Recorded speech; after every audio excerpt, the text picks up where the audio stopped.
I think the biggest mistake is when students are just hammering away at questions without reviewing and learning from their mistakes. Drill after drill after drill, but test day is not a drill. It's not enough to get the questions right. You got to get them right under test day conditions. I kept doing the same kind of things, systems that were working and kids were getting results, like the similar high scores, that I'm like, I have something here. Because AI is really convincing, even when it doesn't know the answer. It'll make you think it does. And most of the time it might be right, but even if it's wrong 10% of the time, the issue is you don't know which 10% of the time. I've had it try to fool me sometimes. If the student can't spot it, they're being led down a wrong path. It could be okay, but in rare cases might not. Do you really want to take that risk? What does it take to go from a below average test score to the top 1%? Steve Schwartz spent a full year figuring that out and then built one of the biggest independent test prep brands in the country, teaching others how. We're breaking down its system today. Welcome back to the Supported Learning Podcast. I'm your host, Dr. Joe Sebastian.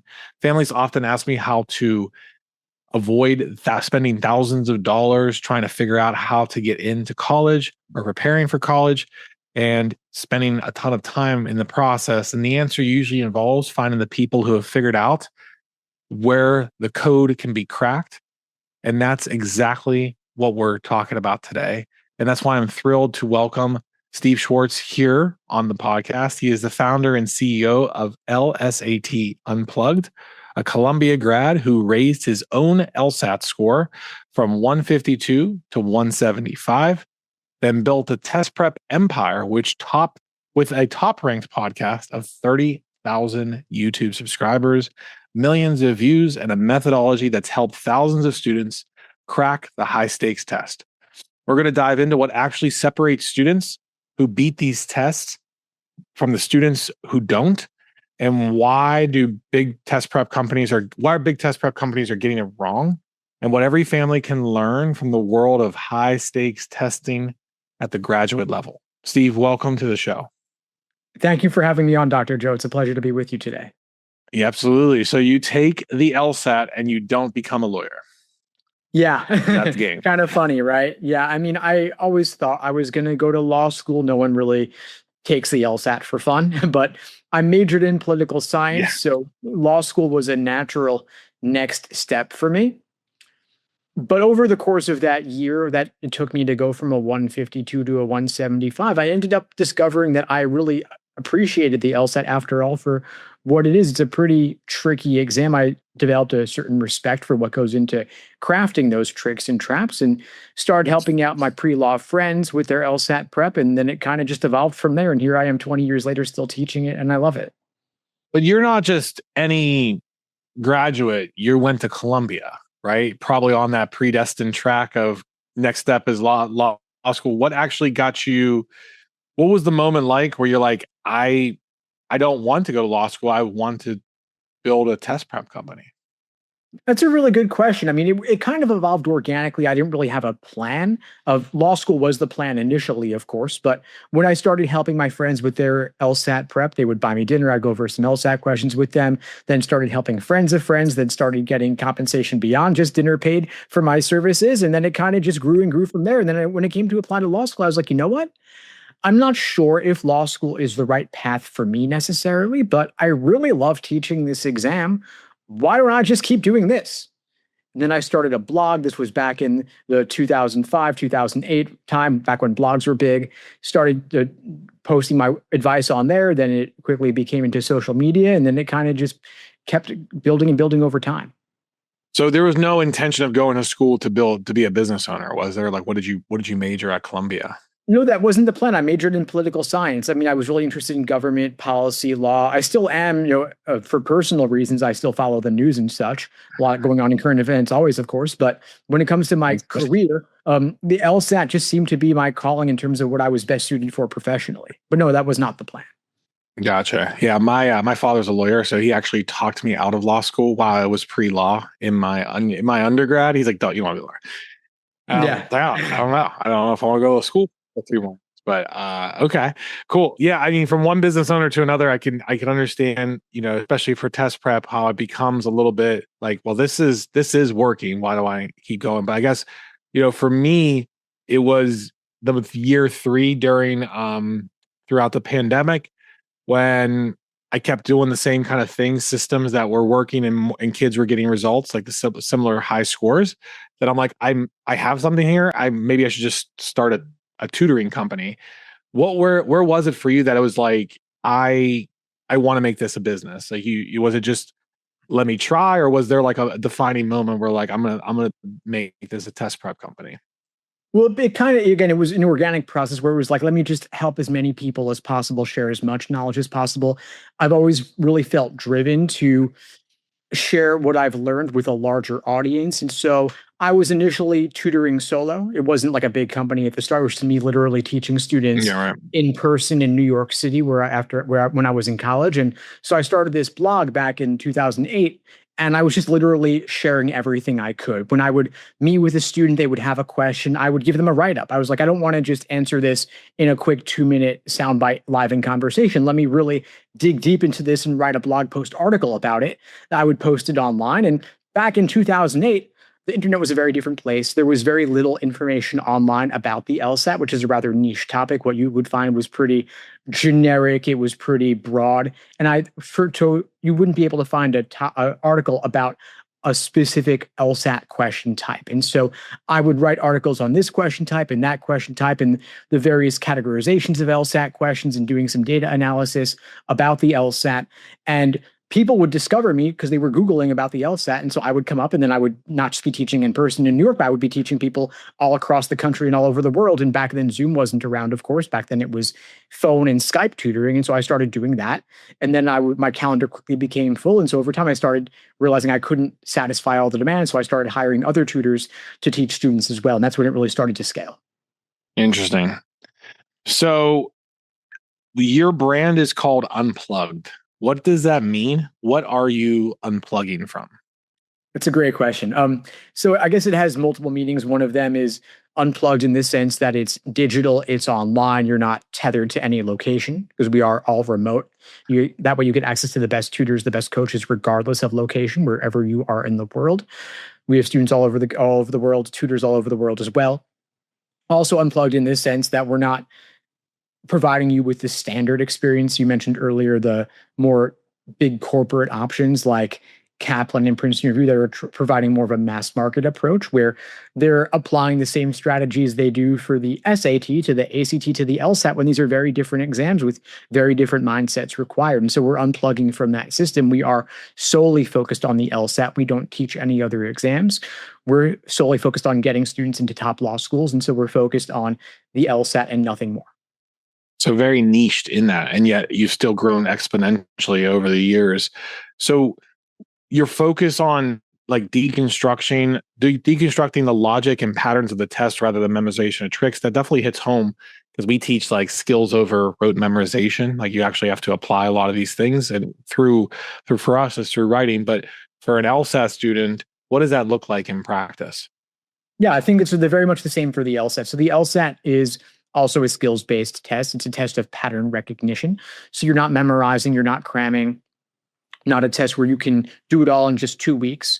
Typically takes closer to at least 2 to 3 months, if not 5 to 6 months, to reach your fullest potential on the exam. And the skills really come down to analyzing and breaking down arguments. Can you identify the conclusion, the evidence, a subsidiary conclusion, counter premises, all the different argument parts? We help you deconstruct those so that when you come in to test day and you see a different question type, a different argument, you will be able to relate it back to all the similar questions you've done in the past. Because we're not going to be there on test day. We can't take it for you. And so we've got to empower you with the skills, with the confidence, with the clarity so that you can go in there and perform. And so that's why in our coaching, the student is actually the one explaining the questions to us so we can develop the confidence in that. What's the biggest mistake you see students making when preparing for the LSAT?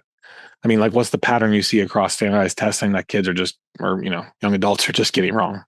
Yeah, I think the biggest mistake is when students are just hammering away at questions without reviewing and learning from their mistakes. There's this big impulse to do all the practice tests, do all the LSAT questions, drill after drill after drill, but test day is not a drill. It's not enough to get the questions right. You got to get them right under test day conditions, considering pacing and time management and endurance. And so there are students who can get individual questions right, but their accuracy plummets in the context of a full-timed exam. And so Accuracy and theory and foundational work is just one part of the process. The test day conditions, simulations, another part, and review and analysis of your mistakes is yet another part. And students will typically neglect that part because, frankly speaking, it's not as fun, it's not as addictive as getting the instant feedback of whether you got something right or wrong. But that's where the real growth happens. So the big test prep companies, you say that like they kind of just sell a brand, like a broad package. They don't actually niche down to specifically like what works for that exam. So what are you doing differently than Kaplan, than Princeton? Like how does the program look differently for kids prepare for, keep saying kids, young adults preparing for the LSAT? Yeah, well, I think that for a company like Kaplan or Princeton, I mean, they're frankly speaking a lot larger than I am, right? So I'm more of a boutique operation. So for them, the LSAT is like nothing to them. It's a drop in the bucket. It's an insignificant line item on their revenue reports or whatever, right? So for them, it's not nearly as important a market as the SAT or the ACT, but the LSAT's our sole focus. And so we actually care to go deep on the particulars of the LSAT. I heard that one of these companies, I'm not going to name names, but one of them still had content in their platform for a version of the LSAT that no longer exists. There's this section of the LSAT called the logic games that was removed from the exam nearly 2 years ago. This company still had logic games lessons in their course materials. And so students are going into their course learning this material because they hadn't bothered to update it and remove that content. For us, that was a big deal. We removed that content the second they made the switch.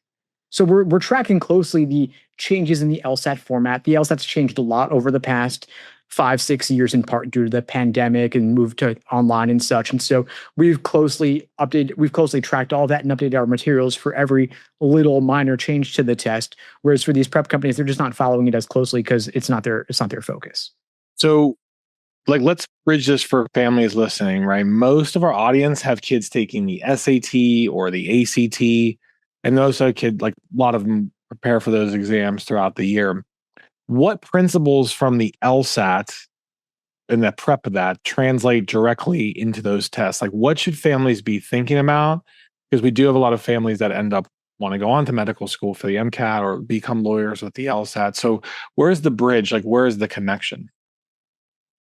That's a really great question. I mean, to be quite honest, because I'm so deep into the LSAT, it's been a very, very long time since I looked at any of these other exams. I would imagine, though, that there are some general principles that would apply regardless. So if you think about for any given exam, what are the skills that you want to learn? You probably want to do some foundational work, learning the different sections of the exam, the different question types on the exam. You learn those in isolation under untimed conditions.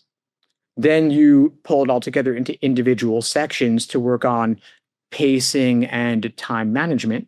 In other words, you're doing the questions in a grab bag set where they're kind of mixed up, like they will be on test day.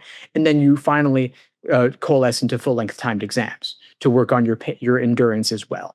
A lot of times, students' performance will drop off on the final section of the exam because they're tired, they're fatigued. And so we got to build up your endurance by doing lots of full exam sittings. For us, we typically recommend doing at least 10 to 15 full-length timed exams before the big day, so that test day itself will be like just another run-through.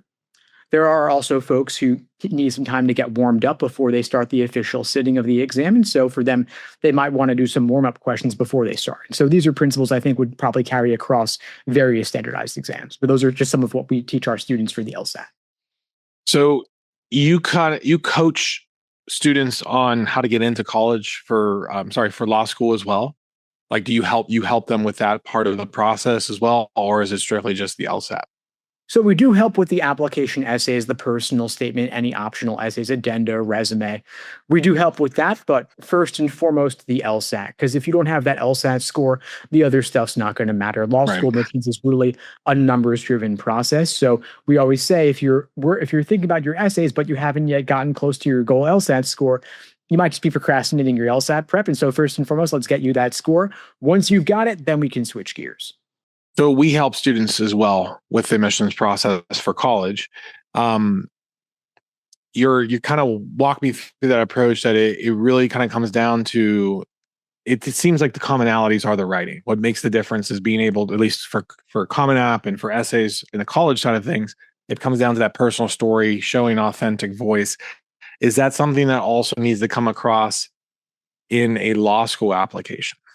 Yeah, certainly. I would think that that's probably universal for college essays or personal statements. You want to share a personal story. I always say that like it's part of your goal with these essays is to come across as a human and get admissions to like you. Otherwise, because the other parts of the application for law school, especially your LSAT score and your GPA, those are just numbers. They're just metrics, and they're really important because of the unfortunate impact of the U.S. news rankings in the graduate school world. But it's numbers driven there. But if you want to make the difference, if you want to win in that tiebreaker situation, a lot of that will come down to the essays. They're not going to get you in, but they can push you over the edge in some cases. You've watched the testing landscape change for over 15 years. Where is the standardized test going? Are we moving towards more test optional, or is testing coming back just traditionally? I know with law school, there's really no twist, but where have you seen in terms of the philosophy of testing moving?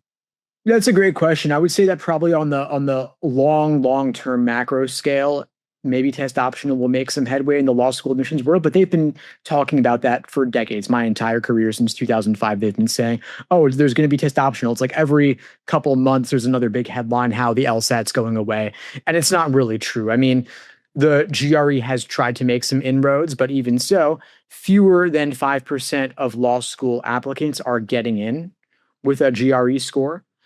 The LSAT's still the main game in town, in part because of, again, the US News Law School rankings, and in part because the American Bar Association plays a role as well in terms of quality control and consumer protection, in that law schools have reason to only admit students who are likely to graduate law school and pass the bar exam. If you can't pass the bar exam and as a law school, your students can't pass the bar exam, you're at risk of getting shut down. And so the LSAT serves as a valid and reliable predictor of first-year law school grades and bar passage rates. If you remove that and law schools cannot properly evaluate applicants anymore in terms of their likelihood to meet those metrics, then the law school is going to be in trouble.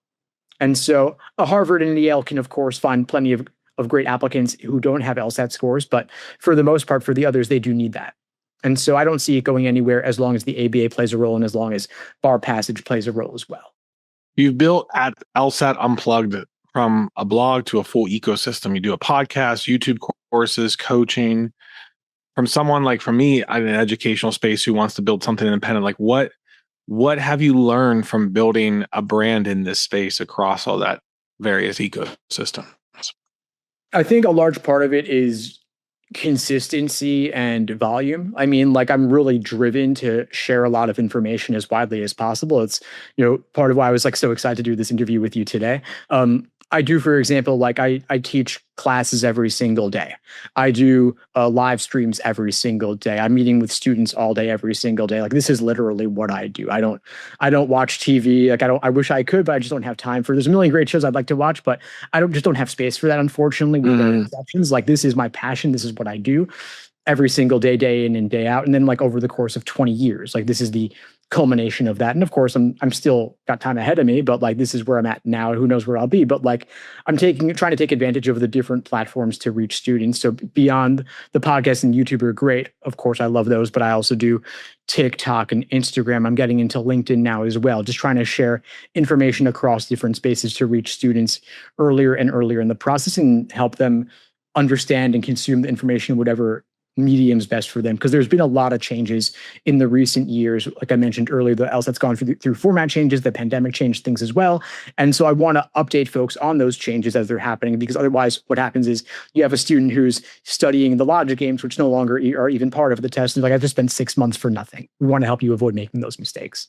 Where do you see AI changing test prep? Like where are you seeing AI change what is already existing? How do you see it disrupting? I mean, AI is most likely going to disrupt the legal field, right? Paralegals, just being able to analyze case briefs or prepare briefs. Are you seeing AI from a prep standpoint help students or become a crutch? That's a great question. It's a double-edged sword. Like any technology, it has its pros and cons. I mean, in the legal field specifically, like in law firms, what I'm seeing is that some of these law firms are able to save money by cutting some of their support staff, and then it helps the attorneys themselves become more efficient. So imagine, for example, every lawyer used to have their own secretary. Once you have email and voicemail, that can take messages for the attorney. They don't need as many secretaries anymore. It doesn't have to be a 1-to-1 ratio, right? So it helps the attorney be more efficient. They don't need the support staff. I think that's the next level of that, where the attorneys are still there. They're still able to work even more efficiently than before, take on more cases, bill more hours as well. So I don't know that it's going to harm the legal profession for the attorneys specifically as much as it'll hurt the support staff in terms of where the cuts have already been made that we've seen recently. In terms of LSAT preparation specifically, I would urge students to be careful because AI is really convincing even when it doesn't know the answer. It'll make you think it does. And most of the time it might be right, but even if it's wrong 10% of the time, the issue is you don't know which 10% of the time. I've had it try to fool me sometimes. And so if you give it a really, really hard LSAT question, it could give you a compelling explanation for why the wrong answer is right. And I could spot it because I've been doing this a long time, but if the student can't spot it, they're being led down a wrong path. I have students every day telling me they're using AI to explain things, and I'm like, it could be okay, but in rare cases might not. Do you really want to take that risk? And then also, even just for generating fake LSAT questions for studying, I'm like, there's 8,000 real ones available to you from the people who make the LSAT. Why don't you just use those? You don't need to go beyond that. So I would tread really carefully. If you want to use it to try and help you like figure out an LSAT study schedule, I suppose that could be okay. It doesn't necessarily have the expertise, but it could make something halfway decent. But there are, of course, premium services like mine that can help you do it with some real expertise behind it. And of course, take what I'm saying with a grain of salt because that's what I sell. But then really think through, like, if you want to spend hundreds of hours studying for the LSAT with a study plan AI gave you, that might not be the optimal study plan. There's a cost to your time as well. Right. All right. Well, let's move into that lightning round. So just basically first thing that comes to mind, no explanation needed if you don't want to. All right. Okay, cool. What's the most overrated test prep strategy right now? Taking tons of practice tests and expecting different results. One thing parents overthink about standardized testing. To take the LSAT just to see how you'll do. Parents are often encourage their kids to take it right away without doing the proper prep first. Don't try to get it over with, do it right. What about something parents underthink? I think parents underthink the ROI on going to a lower ranked law school and getting more scholarship money. They're often too focused on prestige. Okay. If you can go back and tell yourself when you were scoring 152, one thing, what would it be? Review mistakes more. One book or resource every student should check out. A Rule Book for Arguments by Anthony Weston. One sentence you wish every parent heard about high stakes testing. It doesn't define your child, but it's also really important. Got it.